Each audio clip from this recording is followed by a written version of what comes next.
Salam Indonesia, salam Nusantara dari Sabang sampai Maroko, dari Minang sampai Pulau Rote. Mantala iman kita, mantala kasih kita, mantala pengharapan kita. Tentunya dalam Tuhan yang selamat kita dan juru selamat kita. Jangan katakan bahwa jangan katakan pula bahwa Tuhan selamat. Dia adalah Tuhan, dia adalah juru selamat. Kalau kau percaya, kau akan diselamatkan. Kalau tidak percaya, engkau akan dihukum. Dia sudah berkata, aku adalah jalan kebenaran dan hidup orang sampai kepada Allah kalau tidak melalui aku. Paulus mengatakan, percayalah kepada Allah, maka engkau dan istri rumahmu akan diselamatkan. Percaya kepada Yesus, engkau dan istri rumahmu akan diselamatkan. Kiranya dalam Kisah Rasul 10 ayat yang ke-31. Puji nama Tuhan. Saya sebelum kita mendengarkan firman Allah, kita berdoa terlebih. Terima kasih Tuhan, dia dalam peperangan Tuhan dalam kedua ini kami dapat terus menyerahkan diri kami kepada dalam amin.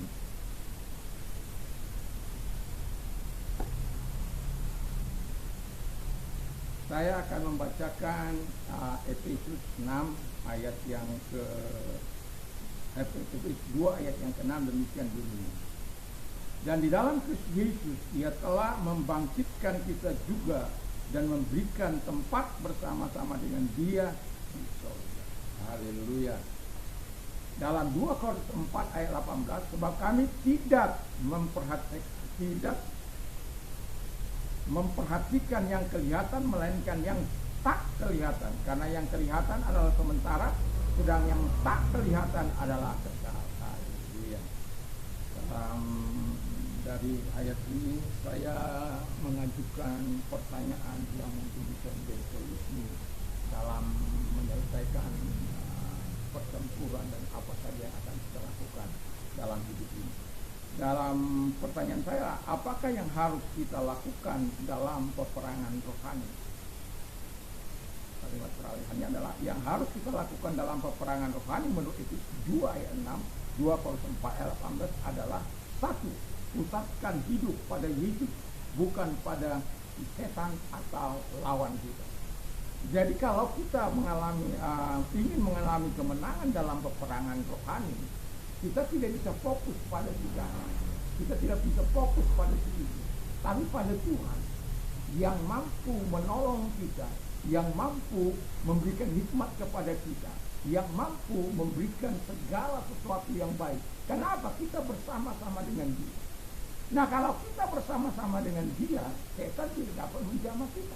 Alkitab katakan bahwa setan tidak berkuasa menjamah anak-anak Allah.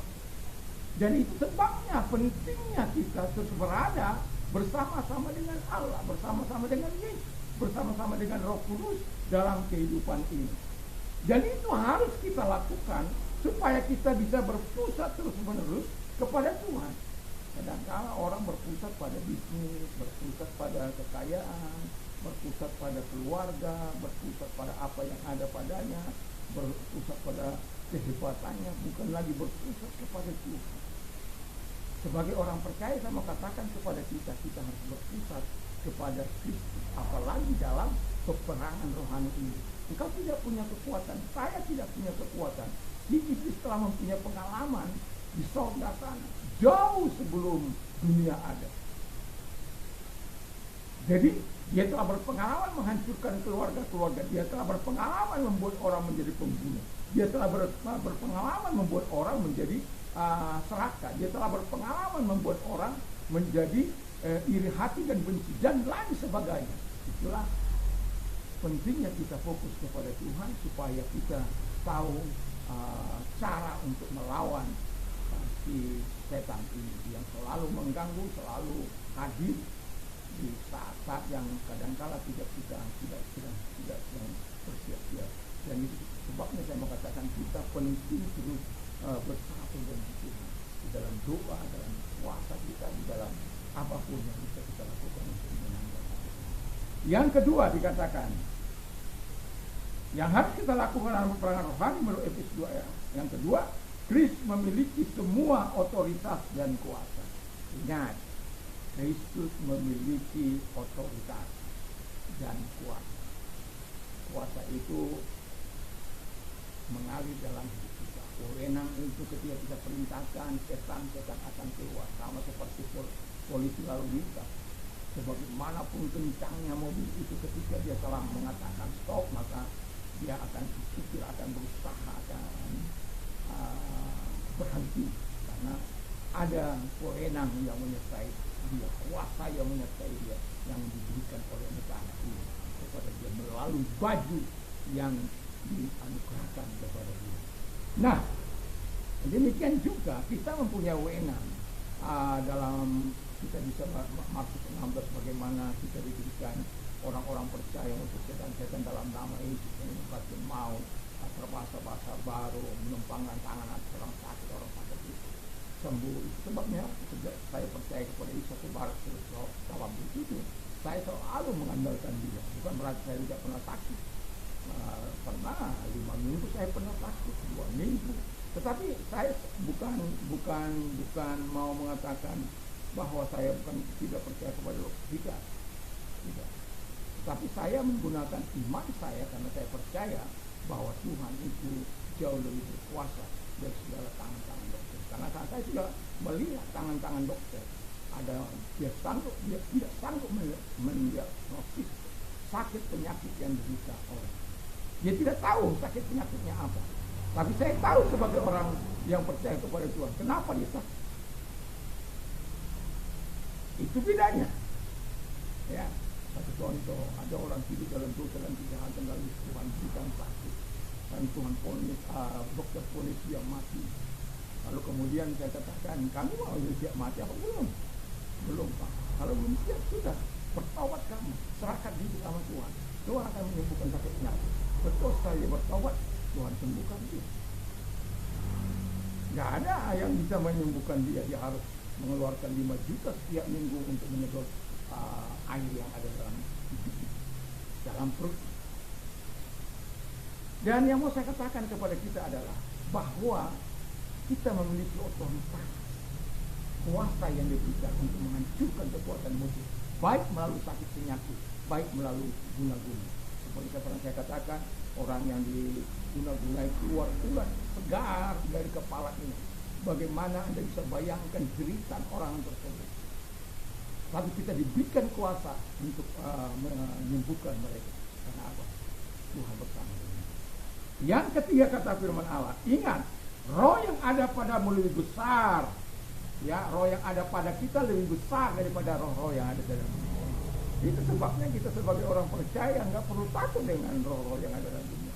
Nggak perlu takut dengan roh setan. Selama engkau betul-betul cinta Tuhan, selama engkau betul-betul membangun persekutuanmu itu benar, betul di hadapan Tuhan, yakin dan percayalah, setan tidak dapat menjamah engkau. Karena roh yang ada padamu jauh lebih besar daripada roh-roh yang ada dalam dunia ini. Masalahnya adalah, apakah engkau percaya rohmu jauh lebih besar daripada roh-roh dunia ini? Pertanyaan saya, apakah engkau percaya apa yang dikatakan firman ini dan engkau mau percaya atau tidak? Itu terserah kepada Anda. Tapi Tuhan sudah katakan roh yang ada padamu jauh lebih besar daripada roh. Satu kali saya ketika menginterpretasikan usia saya sudah 250 tahun. Memang kalau kamu usia 250 tahun, apa yang kamu banggakan? Kalau 250 tahun, apa yang kamu hebatkan? Saya bilang, tatap mata saya, lihat mata saya.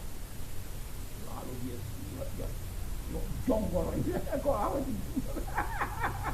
Dia melotot melihat, terus lihat saya. Akhirnya dia tunduk. Sudah kau lihat siapa yang ada pada saya? Setan itu bisa melihat apa yang ada pada kita. Siapa yang tinggal dalam hidup kita. Satu kali saya sudah mengusir setan, ya. Kalau teman itu juga mengusir setan, lalu dia bilang, kamu jangan sok-sokan kamu.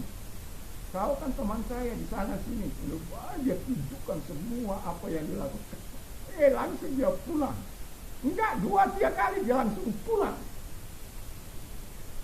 Jadi jangan coba-coba seperti anak-anak imam sekolah yang tidak punya misi buat mengusir setan. Jangan coba-coba. Kamu akan hancurkan seperti anak-anak imam sekolah.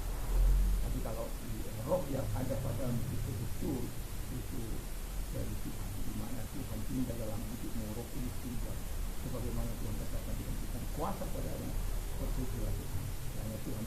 sakit, sehingga kita selalu melakukan apa yang diperintahkan Tuhan ini dalam hidup kita, dan tidak selalu ingat bahwa kita harus fokus kepada Tuhan, dan kita ingat bahwa Kristus memiliki segala otoritas. Mesti jahat itu kita akan tidak mungkin melawan sampai kita. Lalu roh yang ada pada kita jauh lebih besar daripada roh yang dunia. Layak Tuhan Yesus memberkati. Mari kita tunduk kepada Dia. Terima kasih Tuhan.